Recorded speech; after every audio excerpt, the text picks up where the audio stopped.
Okay, next one's a bit of a long one. So it's from the rightist leftist.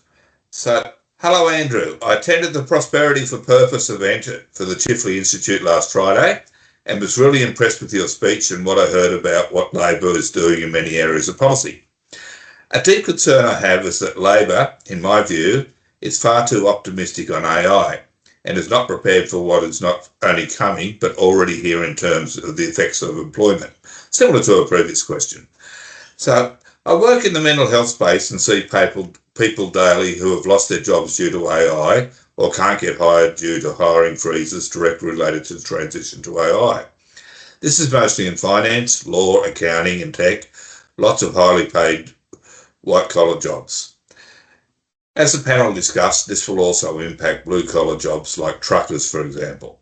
My question is, how seriously is Labor taking this behind the scenes, and what is Labor's stance on a UBI if in the next 5 to 10 years we see a huge spike in unemployment due to AI-related job losses?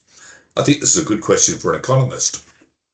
It really is, and it's a question that a lot of us in the Labor caucus have been thinking about.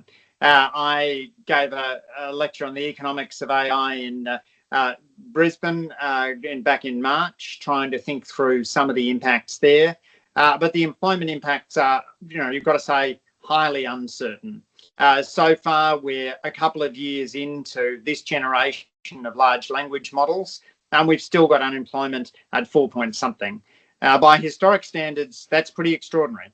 When I first began training as a Labor economist, I didn't think in my lifetime we would see a sustained run of 4 point something percent unemployment. But we've got that, and we've continued to have it for quite a while, close to what economists would call full employment.